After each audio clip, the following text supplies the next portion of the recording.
Hussain Khan and welcome back to our channel digital पढ़ाई।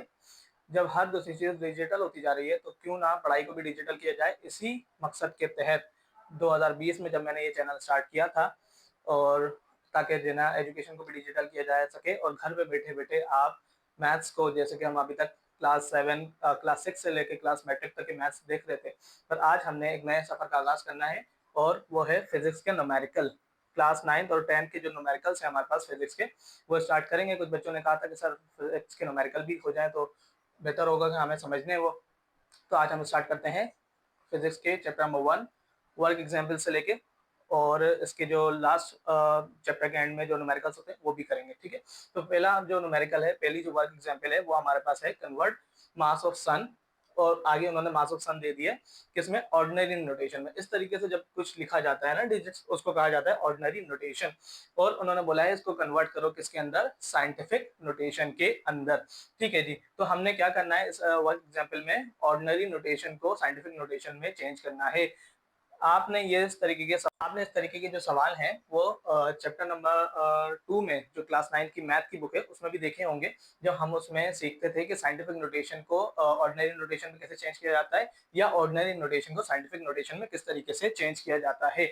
अगर वो बच्चों ने वो वाला लेक्चर नहीं देखा है तो हम यहाँ पे भी थोड़ा सी बेसिक देख लेते हैं कि किस तरीके से साइंटिफिक को ऑर्डिनरी में और ऑर्डिनरी को साइंटिफिक में चेंज करते हैं। ठीक है, अगर इस तरीके से आपके पास ऑर्डिनरी से स्टार्ट करते हैं, अगर ऑर्डिनरी में आपके पास इस तरीके से डिजिट दिया जाए कि हमारे पास 3000 लगा और आखिर में हमारे पास क्या लगा है, डॉट लगा है। ठीक है, डेसिमल पॉइंट लगा है। तो इस तरीके के लिखने को क्या कहा जाता है, हम क्या कहेंगे कि किस तरीके से लिखा है, ऑर्डिनरी नोटेशन में लिखा है। अगर इसको साइंटिफिक में चेंज करना है तो साइंटिफिक में याद रखें हम एक्सपोनेंट में इस तरीके से करके वैल्यूज को लिखते हैं, यानी कि मल्टीप्लाई बाय 10 की पावर 4। अगर मैं 4 लिख रहा हूँ, 5 लिख रहा हूँ, कुछ भी पावर है तो मल्टीप्लाई बाय 10 की पावर करके अगर हम लिखते हैं तो वो उस तरीके को लिखेंगे कि साइंटिफिक नोटेशन में हमने इसको चेंज कर दिया। तो अब और याद रखें कि साइंटिफिक नोटेशन में हमारा क्या होता है कि कोशिश रहती है कि हम हमेशा कि फर्स्ट डिजिट के बाद जो डेसिमल पॉइंट है उसको शिफ्ट करा दें। तो अभी हमारे पास जो डिजिट है वो कितने डेसिमल पॉइंट के बाद है, लास्ट में। तो अगर इसको फर्स्ट में चेंज कराते हैं तो कितने डिजिट हमें मूव कराना पड़ेगा, 1 2 3।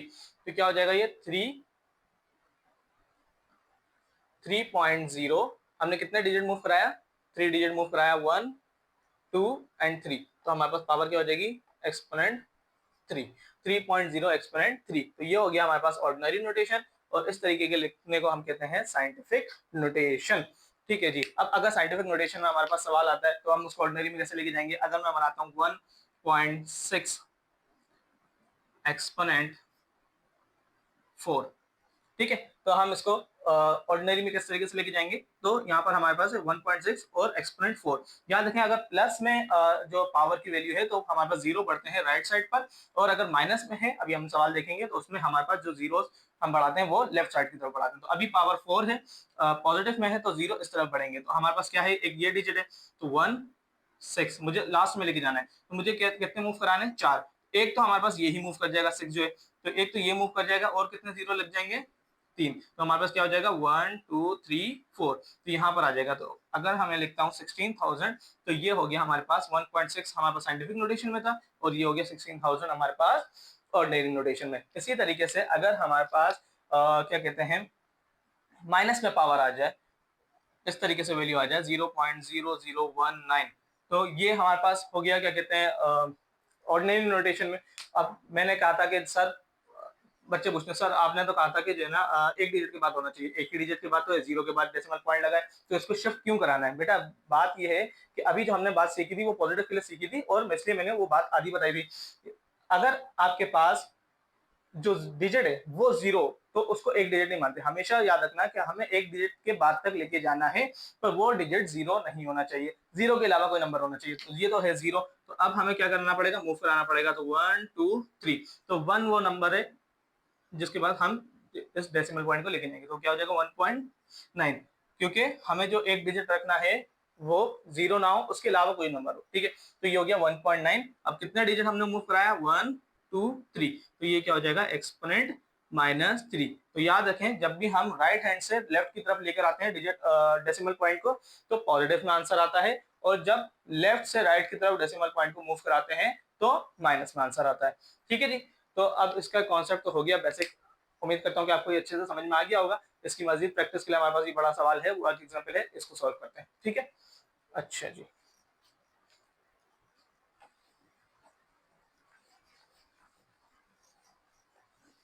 ठीक है। तो क्वेश्चन नंबर जो वर्क एग्जांपल नंबर 1 है, क्लास 9 फिजिक्स चैप्टर 1, वो है कन्वर्ट द मास ऑफ सन।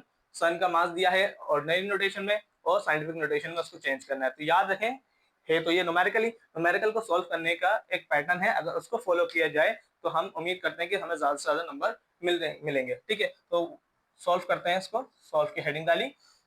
आपके पास जब भी आपके पास सवाल आएगा, न्यूमेरिकल आएगा कोई भी बोर्ड के पेपर्स में, या आप जब स्कूल के पेपर दे रहे होंगे, तो आपके पास देखेंगे कि दो चीजें मौजूद होंगी। एक तो ये कि आपके पास कोई चीज गिवन है, और एक जो आपके पास रिक्वायरमेंट है। तो हमारे पास इस सवाल में गिवन क्या है, मास ऑफ सन गिवन है, और इसी मास ऑफ सन को हमने साइंटिफिक नोटेशन में मालूम करना, ये रिक्वायरमेंट है। तो हमेशा डेटा को इस तरीके से बनाए, प्रॉपर तरीके से बनाए, ताकि ज्यादा से ज्यादा नंबर हम हासिल कर सकें। तो क्या होता है, डेटा बनाते हैं, डेटा में दो और हेडिंग्स बना लो। ठीक है, एक तो गिवन और एक रिक्वायरमेंट। ठीक है, गिवन में हमारे पास क्या मौजूद है, मास और सन मौजूद है ऑर्डिनरी नोटेशन में। इसको लिख देते हैं। कितना है हमारे पास, 2.000, ये कितने बार है, 1 2 3 4 5 6 7 8 9 10, 30 जीरोस है हमारे पास। तो 3 4 5 6 7 8 9, ठीक है, 1 2 3 4 5 6 7 8 9 10। ठीक है, तो 30 जीरोस लगे हैं हमारे पास, और इसको हमने चेंज करना है मास ऑफ सन को साइंटिफिक नोटेशन में। तो क्या लिखेंगे, मास ऑफ सन ही हमें मालूम करना है पर साइंटिफिक नोटेशन में। ठीक है, तो अभी तो डेटा इतना प्रॉपर नहीं बना, पर जब हम आगे जाते हैं एक्सरसाइज इसी चैप्टर के, तो हमारे पास जो डेटा है वो प्रॉपर बनेगा, और इसी तरीके से बनाने में हमारा फायदा है, ताकि जो है प्रेजेंटेबल लगे, और जो है हमारे पास जो क्वेश्चन है वो बहुत अच्छे तरीके से सॉल्व हो जाए, और नंबर्स भी ज्यादा से ज्यादा मिल सके। ठीक है जी, तो हम क्या करना है, अब सॉल्व करने जा रहे हैं। गिवन भी हो गया, रिक्वायरमेंट भी हो गई, हमें मास ऑफ सन मालूम करना है साइंटिफिक नोटेशन में। तो साइंटिफिक नोटेशन में हम क्या करते हैं, डेसिमल पॉइंट को मूव कराते हैं, और एक डिजिट के बाद लेकर आते हैं, और वो डिजिट जीरो नहीं होना चाहिए। तो हम क्या करेंगे, ये मैंने कॉमा लगाए, इंटरनेशनल वे में लिखा है, तो हमने यहां से मूव कराते हुए लेकर आना है डेसिमल पॉइंट को, और 2 के बाद लेकर आना है। 2 हमारे पास जीरो नंबर नहीं है, जीरो के अलावा कोई नंबर है, तो हमारे पास 2 के बाद हम डेसिमल पॉइंट को लेकर आएंगे। तो कितना डिजिट हमें मूव कराना पड़ेगा, अगर मैं यहाँ से गिनता हूँ तो 1 2 3 4 5 6 7 8 9 10 11 12 13 14 15 16 17 18 19 20 21 22 23 24 25 26 27 28 29 30। ये हमारे पास 30 जीरो है। यहाँ से हम गिनेंगे तो ये हमारे पास हो गए 30 जीरो। तो इसको अगर साइंटिफिक नोटेशन में लिखूंगा तो कैसे लिखूंगा, 2.0 एक्सपोनेंट 30। ठीक है जी, क्या करना था, मास ऑफ सन ही मालूम करना था। क्या हो जाएगा, यहाँ पे लेकर आए तो 2 पॉइंट, एक दो डिजिट हम जीरो के भी लगा लेते हैं, एक्सपोनेंट कितने डिजिट हमने मूव कराया डेसिमल पॉइंट को, 30 टाइम्स, तो ये हो गया 30 केजी। 2.00 एक्सपोनेंट 30 केजी, और ये हो गया हमारे पास आंसर।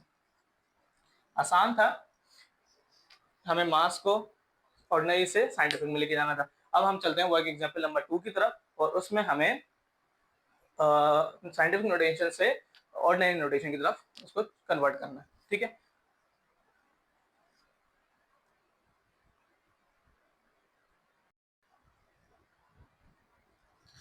चलें।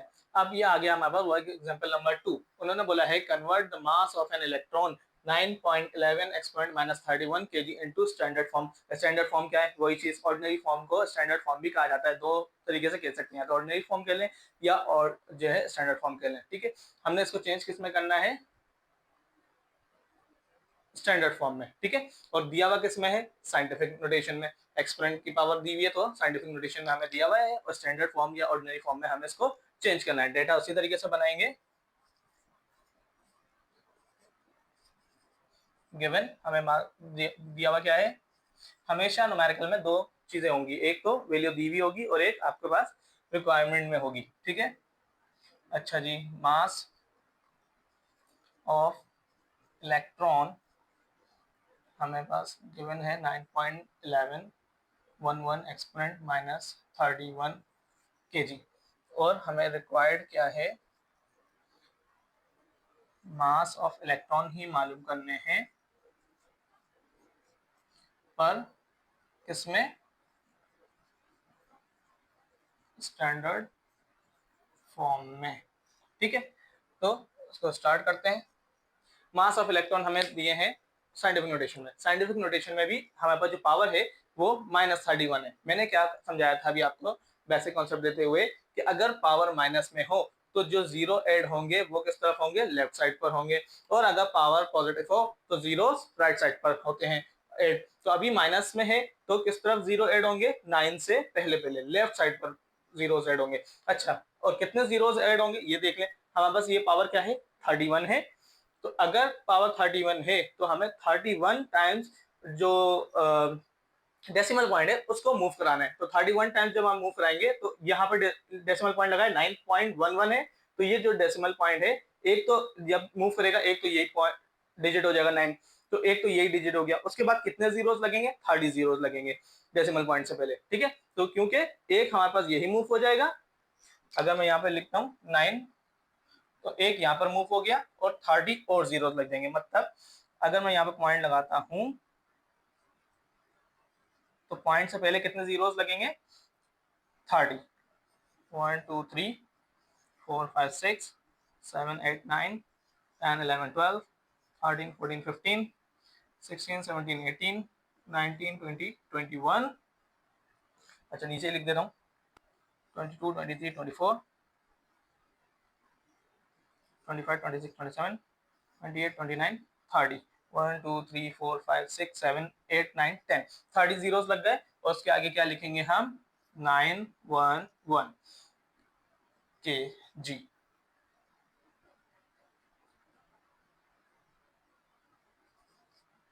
ठीक है, तो यहाँ पर डेसिमल पॉइंट था तो हमने मूव कराया, 31 मूव कराने थे हमें, तो 1 और फिर इस तरीके से 30, ये तो 1 और प्लस 30 31 हो गए। तो याद रखिएगा जब भी माइनस में हो तो आपने जितने डिजिट पहले लिखा है ना तो एक तो वही डिजिट मूव कर जाएगा।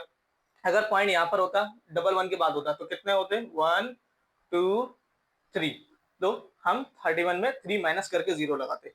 ठीक है, अच्छा, और जब यहाँ पे डेसिमल पॉइंट आ गया तो आप इस तरीके से भी लिख सकते हो और एक जीरो पहले भी ऐड कर सकते हो, कि पॉइंट से पहले कुछ ना कुछ सामने ऐड करना है तो वो जीरो हो सकता है। ठीक है, और ये हो गया हमारे पास स्टैंडर्ड फॉर्म में इसको चेंज। ठीक है जी, अब चलते हैं वर्क एग्जाम्पल नंबर 3 की तरफ।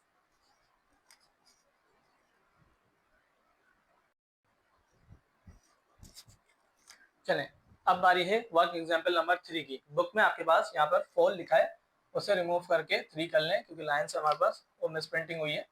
जो ये एग्जाम्पल बनती है, न्यूमेरिकल बनता है, वो है 3।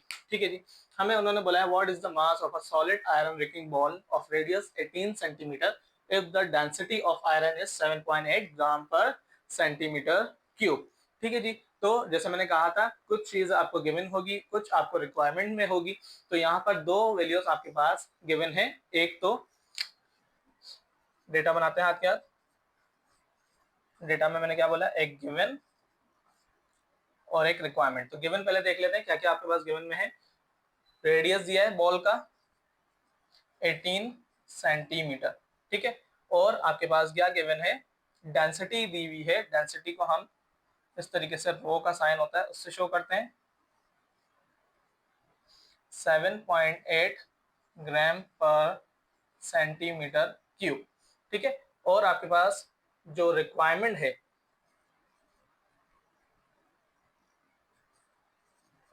रिक्वायरमेंट है हमारे पास mass of a solid ball. तो मास को हम शो करेंगे एम से। ठीक है, रेडियस का सिंबल आर, डेंसिटी डेंसिटी का है रो और मास का एम। ठीक है, उन्होंने बोला है मास मालूम करना है सॉलिड बॉल का, आयरन बॉल का, जिसका रेडियस है 18 सेंटीमीटर और उसकी आयरन बॉल का जो डेंसिटी है वो है 7.8 ग्राम पर डेसीमीटर सेंटीमीटर क्यूब। ठीक है। और आपको मालूम है कि हम जो है जब भी न्यूमेरिकल सॉल्व करते हैं तो जो यूनिट्स हैं उनको एसआई यूनिट में रखते हैं। तो सेंटीमीटर रेडियस हमेशा किसमें मेजर किया जाएगा, मीटर में। और इसी तरीके से जो ये ग्राम पर सेंटीमीटर क्यूब है डेंसिटी, इसको भी हम किसमें चेंज कर देंगे, किलोग्राम पर मीटर क्यूब में। तो चेंज करना है इसको, हमें क्या कहेंगे, यूनिट कन्वर्ट कर रहे हैं हम इसकी, ठीक है। और फिर हम मास मालूम करेंगे। सबसे पहले जो हमारे पास गिवन है डेटा उसकी यूनिट कन्वर्जन करेंगे और फिर क्या करेंगे, मास मालूम करेंगे, ठीक है। तो हमारे पास 18 सेंटीमीटर है। सेंटीमीटर से मीटर में जाने के लिए क्या करा जाता है, जो भी आपके पास वैल्यू गिवन हो उसको 100 से डिवाइड कर दो। सेंटीमीटर से मीटर में जाने के लिए क्या तरीकेकार है, जो भी आपके पास गिवन है वैल्यू उसको 100 से डिवाइड कर दो, यानी डिवाइड बाय 100 करना पड़ता है सेंटीमीटर से मीटर में कन्वर्ट करने के लिए। तो जब हम सेंटीमीटर से मीटर में जाते हैं तो 18 डिवाइड बाय 100, हमारे पास आंसर आ रहा है 0.18। 0.18 ये हो गया चेंज मीटर में। इसी तरीके से डेंसिटी को भी हम ग्राम पर सेंटीमीटर क्यूब से किलोग्राम पर मीटर क्यूब में चेंज करेंगे। तो इसका तरीके क्या है, ग्राम पर सेंटीमीटर क्यूब से किलोग्राम पर मीटर क्यूब में जाने के लिए जो आपके पास वैल्यू गिवन हो उसको मल्टीप्लाई बाय 1000 करें। तो 7.8 मल्टीप्लाई बाय 1000 हमारे पास जो वैल्यू आ रही है वो है 7800, 7800। तो ये किसमें चेंज हो गया, किलोग्राम पर मीटर क्यूब। तो हमेशा याद रखें जब भी न्यूमेरिकल सॉल्व करेंगे तो हमारे पास जो वैल्यूज होंगी उनको ऐसा यूनिट में चेंज करेंगे। जो लेंथ होता है, इसी तरीके से रेडियस वगैरह की जो यूनिट है वो मीटर है, हम हमेशा सेंटीमीटर से मीटर में चेंज करेंगे। इसी तरीके से डेंसिटी का अगर यूनिट आपके पास ग्राम पर सेंटीमीटर क्यूब में गिवन है तो उसको किलोग्राम पर मीटर क्यूब में चेंज करेंगे। अच्छा, अब बारी आती है हमारे असल जो रिक्वायरमेंट थी वो है मास की, ठीक है जी। अच्छा, मास का जो हम फॉर्मूला, क्योंकि हमारे डेंसिटी गिवन है तो मास के लिए हम जो फॉर्मूला इस्तेमाल करते हैं वो होता है डेंसिटी का फॉर्मूला, जो कि क्या है, density is equal to mass divide by volume. क्या होता है, density is equal to mass divide by volume. ये हमारे पास जब हम इस चैप्टर का आप थ्योरी देखोगे तो उसमें डेंसिटी की डेफिनेशन के नीचे ये फॉर्मूला गिवन होगा, density is equal to mass divide by volume. अब हमें क्या मालूम करना है, मास मालूम करना है। तो मास मालूम करने के लिए हम क्या करेंगे, याद रखें मैंने मैथ में भी एक कॉन्सेप्ट आपको समझाया है कि जब भी कोई चीज रिक्वायर्ड होती है, जो चीज हमें मालूम करनी होती है, अननोन होती है, उसको हम इज इक्वल टू के एक साइड पर रखते हैं और बाकी उसके साथ जितनी भी वैल्यूज आपके पास गिवन होंगी उनको दूसरी साइड पे शिफ्ट करा देते हैं। तो अगर मुझे मास मालूम करना है तो ये जो वॉल्यूम है हमारे पास वो मास से डिवाइड हो रहा है, तो इसको शिफ्ट कराएंगे दूसरी तरफ। ये रो के पास जाके क्या हो जाएगा, जो भी चीज एक साइड इज इक्वल टू के डिवाइड हो रही होती है दूसरी साइड जाके क्या हो जाती है, मल्टीप्लाई। तो mass is equal to density multiply by volume. तो हमारे लिए मास के लिए कौन सा किस तरीके से फॉर्मूला ड्राइव हो जाएगा, mass is equal to density multiply by volume. अच्छा, ये कि आप ओरिजिनल फॉर्मूला याद करें और फिर उसको ड्राइव करना सीखें। ड्राइव करना कोई ज्यादा मुश्किल काम नहीं है। हमेशा याद रखें जो भी चीज मालूम करनी है, एक तो की पॉइंट उसको इजिकल टू के एक साइड पे होना चाहिए, दूसरा अगर उसके साथ कोई चीज मौजूद है उसको शिफ्ट कराएंगे, तो अकेला होना चाहिए तो यहाँ पर डिवाइड है, दूसरी साइड जाके क्या हो जाएगी, मल्टीप्लाई। तो mass is equal to rho multiply by volume. अब हम देखते हैं कि क्या हमें मास मालूम करने के लिए जो दो वैल्यूज चाहिए वो गिवन है कि नहीं। हमें डेंसिटी चाहिए, डेंसिटी क्वेश्चन में गिवन थी। हमें वॉल्यूम चाहिए, क्या वॉल्यूम क्वेश्चन में गिवन है, नहीं, वॉल्यूम तो सवाल में दिया ही नहीं। तो इसका मतलब कभी कभी ऐसा होता है कि हमारे पास जो चीज रिक्वायर्ड होती है उसके अलावा भी कुछ ना कुछ मालूम करना पड़ सकता है। जैसे कि वॉल्यूम हमारे पास सवाल में एक्चुअल रिक्वायरमेंट नहीं थी, एक्चुअल रिक्वायरमेंट तो क्या थी, मास था, पर हमें वॉल्यूम भी मालूम करना पड़ेगा क्योंकि वो सवाल की रिक्वायरमेंट ना सही पर फॉर्मूले की रिक्वायरमेंट है। तो हम पहले फॉर्मूले की रिक्वायरमेंट से वॉल्यूम मालूम करेंगे, जब वॉल्यूम मालूम हो जाएगा फिर उसको डेंसिटी से मल्टीप्लाई करके मास मालूम किया जाएगा। अच्छा जी, तो हमारे पास क्या है, सॉलिड आयरन बॉल है, तो हमें आयरन बॉल का क्या मालूम करना है, वॉल्यूम मालूम करना है। और आपको ये बात अच्छे से पता होनी चाहिए कि वॉल्यूम का जो वॉल्यूम होता है वो हर तरीके की शेप का अलग अलग निकलेगा। तो अभी हमारे पास क्या है, बॉल है, स्पेरिकल बॉडी है, तो स्पेरिकल बॉडी का जो वॉल्यूम होता है उसका फॉर्मूला होता है हमारे पास volume is equal to 4 divide by 3 pi are cube. मैं यहाँ पे लिख भी देता हूँ। हमारे पास सबसे पहले हम मालूम कर रहे हैं 4 वॉल्यूम। तो वॉल्यूम के लिए हमारे पास फॉर्मूला क्या है, v is equal to 4 divide by 3 pi are cube. हमारे पास स्फेरिकल बॉडी का जो वॉल्यूम निकलता है वो इस फॉर्मूले से निकलता है, 4 डिवाइड बाई 3, ये पाई का साइन है, पाई आर क्यूब। तो अब देखते हैं हमारे पास इस फॉर्मूले में तो सब कुछ गिवन है, 4/3 फॉर्म लिखा है और आर हमारे पास रेडियस सवाल में दिया हुआ था। पाई की बात रही तो पाई जो है आप कैलकुलेटर से भी निकाल सकते हो। पाई की वैल्यू जो है कांस्टेंट होती है, फिक्स होती है, या तो आप कैलकुलेटर से निकाल लो, कैलकुलेटर में बटन होता है, या फिर आप याद कर लो 3.142, बहुत बड़ी वैल्यू होती है। अगर उसको राउंड ऑफ करके थोड़ा सा वैल्यू लें जिससे हमारा काम बन भी जाता है, वो होती है 3.142। तो आप इस तरीके से वॉल्यूम निकाल लेंगे। सही, यहाँ पर मैं लिखता हूँ 4/3, पाई की वैल्यू क्या बोली मैंने 3.142, और रेडियस क्या हमारे पास गिवन है 0.18 का क्यूब। ठीक है, तो सबसे पहले हम रेडियस का क्यूब निकालेंगे और फिर मल्टीप्लाई करके वॉल्यूम मालूम करेंगे। अच्छा जी, यहाँ पर मालूम करते हैं साइड में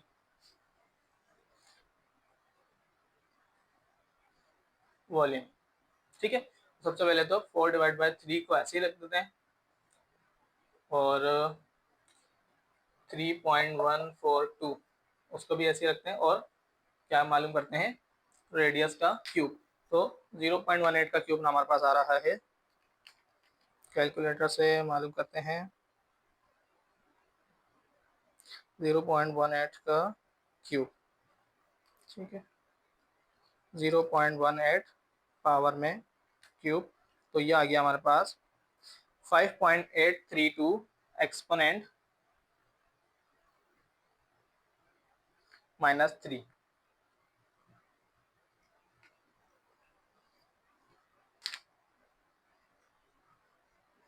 5.832 एक्सपोनेंट -3।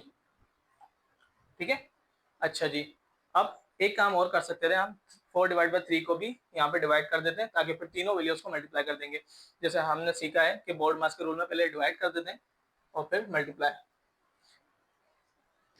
अच्छा, तो यही कि बोर्ड मास के रूल को हम फॉलो करें। तो 4/3 हमारे पास क्या आ रहा है, 4/3 इज इक्वल टू 1.333, और ये इस तरीके से चलता जा रहा है, पर हम 3 डिजिट पर काम कर लेते हैं, 1.333। और अब हम मल्टीप्लाई करेंगे 1.333 मल्टीप्लाई बाय 3.142 जो कि पाई की वैल्यू है, मल्टीप्लाई 5.832 एक्सपोनेंट -3। तो हमारे पास ये आंसर क्या आ गया 0.0244। ये हमारे पास बॉल का वॉल्यूम निकल के आ गया 0.024, और वॉल्यूम का जो यूनिट है वो होता है हमारे पास मीटर क्यूब। ठीक है, अब क्योंकि वॉल्यूम निकल के आ गया है तो इस फॉर्मूले में वॉल्यूम रख के हम मास निकाल सकते हैं। क्या फॉर्मूला था हमारे पास, mass is equal to density का जो यूनिट होता है वो थोड़ा सा टिल्टेड करके पी होता है। ठीक है जी, मल्टीप्लाई बाय वॉल्यूम, तो डेंसिटी हमारे पास क्या गिवन थी 7800, और वॉल्यूम है हमारे पास 0.0244। अच्छा जी, 0.07800 को मल्टीप्लाई करेंगे 0.0244 से, तो हमारे पास जो आंसर आ रहा है वो आ रहा है 187। अच्छा, अगर हम 3 डिजिट पे काम कर रहे थे तो इस पे भी हम 0.024 कर देते हैं। अगर डबल 4 लगाएंगे तो 190 हो जाएगा, वो भी सही रहेगा, पर अगर 0.024 रखते हैं तो 187 आ रहा है। ठीक है, 187.4। और ऐसा क्यों किया, क्योंकि मैंने ऊपर भी 3 डिजिट पे काम किया था यहाँ पर, तो इसी तरीके से यहाँ पर भी हर जगह मैंने 3 डिजिट ही लिए हैं डेसिमल पॉइंट के बाद। डेसिमल पॉइंट के बाद यहाँ पर 3 डिजिट, यहाँ पे भी 3 और यहाँ पे भी 3 लिए, इसलिए मैंने यहाँ पर भी इसको क्या करा, रिमूव कर दिया, यहाँ से भी आप हटा दो। ठीक है, 0.024, तो हमारे पास आ गया क्या कहते हैं 187.4। अच्छा, एक तो मास की यूनिट भी लिखेंगे और आंसर भी टैली कर लेते हैं, हमारे पास आंसर टैली हो रहा है कि नहीं हो रहा है। अच्छा, बुक में भी हमारे पास ये है 187.2। अच्छा 2 है, कैलकुलेटर में भी 2 याद है, गलत लिखा। ठीक है, 187.2, और यूनिट क्या होती है मास की, ऐसा यूनिट में लिखेंगे, ये हो गया हमारे पास केजी। ठीक है, 187.2 केजी, ये हो गया हमारे पास आंसर। ठीक है, अब चलते हैं हम एग्जाम्पल 4 की तरफ।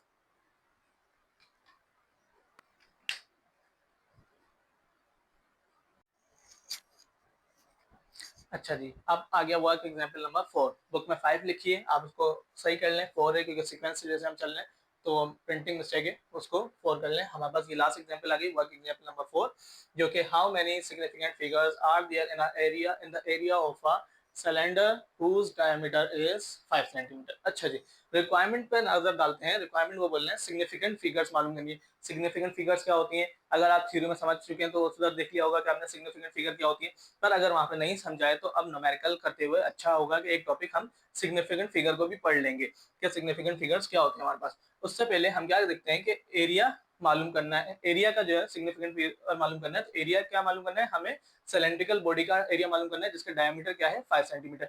सिग्निफिकेंट फिगर तो हमें मालूम करना ही है, पर पहले एरिया भी रिक्वायर्ड है। एरिया मालूम करेंगे उसके बाद फिर सिग्निफिकेंट फिगर मालूम करना पड़ेगा। तो हमें एरिया मालूम कर लेते हैं, फिर लास्ट में हम देखते हैं सिग्निफिकेंट फिगर्स होते क्या है और फिर हमारे पास आंसर क्या आ रहा है। ठीक है, तो हमें मालूम करना है एरिया किसका? सिलेंड्रिकल बॉडी का, सिलेंडर का, जिसका डायमीटर हमारे पास गिवन है 5 सेंटीमीटर। अच्छा जी, एक रिक्वायरमेंट है हमारे पास और एक ही हमारे पास गिवन भी है वैल्यू।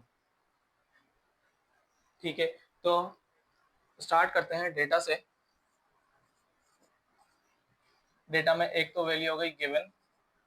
गिवन में हमारे पास क्या दिया हुआ है? Diameter 5 centimetre. और एक है हमारे पास रिक्वायरमेंट। रिक्वायरमेंट में हमें मालूम करना है सिग्निफिकेंट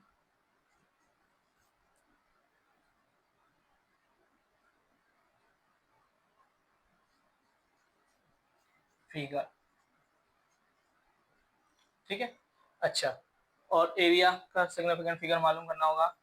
तो एरिया का जो सिलेंड्रिकल बॉडी का जो एरिया निकलता है वो निकलता है पाई आर स्क्वायर से। सिलेंड्रिकल बॉडी का जब भी एरिया मालूम करना होगा तो फॉर्मूला कौन सा लगेगा? A is equal to pi r square. तो जैसा मैंने अभी लास्ट क्वेश्चन में भी बताया कि पाई की वैल्यू तो हमारे पास फिक्स है, वो क्या होती है? 3.142। और आर जो है हमारे पास या तो सवाल में गिवन होगा कि हमें निकालना पड़ेगा, पर हम जब क्वेश्चन में देखते हैं तो हमारे पास आर जो है रेडियस वो गिवन नहीं है, तो हमें क्या करना पड़ेगा? निकालना पड़ेगा। तो हमारे पास क्या है? डायमीटर दिया हुआ है 5 सेंटीमीटर और रेडियस निकालने के लिए क्या करते हैं हम? Radius is equal to D divide by 2। क्योंकि हमें मालूम है कि अगर जब मैं सर्कल बनाता हूँ तो ये कहलाता है सेंटर ऑफ द सर्कल, और ये जो बाउंड्री बनाई है ये होती है सर्कमफेरेंस ऑफ द सर्कल। तो सेंटर ऑफ द सर्कल से centre circumference of the circle तक का जो डिस्टेंस होता है ये होता है हमारे पास आर। पर एक सर्कमफेरेंस से दूसरी साइड पे जो सर्कमफेरेंस का डिस्टेंस होता है, जिस तरीके से जब मैं हाफ कर देता हूँ, सेमी सर्कल बना देता हूँ, ये होता है डी। तो सेमी सर्कल क्या है हमारे पास? D.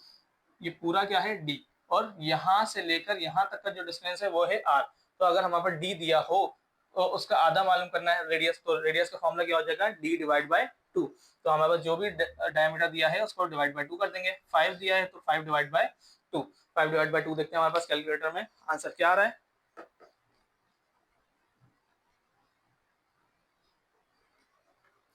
5 divide by 2 is equal to 2.5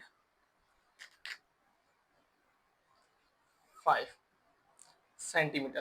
पर जैसे हमने अभी लास्ट क्वेश्चन में भी देखा था कि सेंटीमीटर को किस में चेंज करते हैं? मीटर में। तो या तो मैं डायमीटर को पहले मीटर में चेंज कर लेता फिर डिवाइड बाय 2 करता, पर मैंने क्या किया? पहले इसको सॉल्व कर दिया। अब इसको क्या करूंगा? 2.5 डिवाइड बाय 100, 2.5 डिवाइड बाय 100, तो ये हो गया हमारे पास 0.025 मीटर। तो सेंटीमीटर से मीटर में चेंज कर ले, तो आप दोनों तरीके से कर सकते हैं। या तो आप पहले 5 को डिवाइड बाय 100 करके इसको मीटर में चेंज कर दें और फिर रेडियस निकाल लें, फिर आपको ये चेंज नहीं करना पड़ेगा क्योंकि मीटर को इस्तेमाल करेंगे तो रेडियस भी मीटर में आएगा। या फिर आप क्या करो, पहले रेडियस मालूम कर लो, रेडियस आ गया, और फिर डिवाइड बाय 100 करके मीटर में कर लो। तो दोनों का आंसर हमारे पास यही आना था, 0.025। अब हम इसको यहाँ पे पुट कर देते हैं रेडियस की जगह पे, 0.025। 0.025 का स्क्वायर हमारे पास आ रहा है 142, क्या आ रहा है? 6.25 एक्सपोनेंट माइनस 4। 6.25 exponent minus 4। जब हम उसको पाई से मल्टीप्लाई करेंगे 6.25 एक्सपोनेंट माइनस 4 मल्टीप्लाई बाय 3.142। तो हमारे पास जो आंसर आया वो आया है, ये आ रहा है 1.9 एक्सपोनेंट माइनस 3। अच्छा जी, 1.9 एक्सपोनेंट माइनस 3।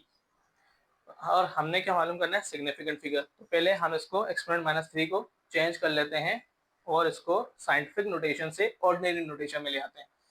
अच्छा जी, तो a इज इक्वल टू -3 लगाए तो हम किस तरफ जाएंगे, जीरो किस तरफ ऐड करेंगे, लेफ्ट साइड पे, 1 के लेफ्ट साइड पे, उस साइड पे। तो एक तो हम यही मूव कर देंगे 1, तो कितने जीरोस लगेंगे हमारे पास, पॉइंट के बाद 2, 1 9, क्योंकि यहाँ पर था पॉइंट, तो 1 2 3 ये मूव कर गया और पहले हमने एक वो लगा दिया। ठीक है, अच्छा जी, एरिया का यूनिट लिखते हैं और फिर इसका हम मालूम करते हैं सिग्निफिकेंट फिगर।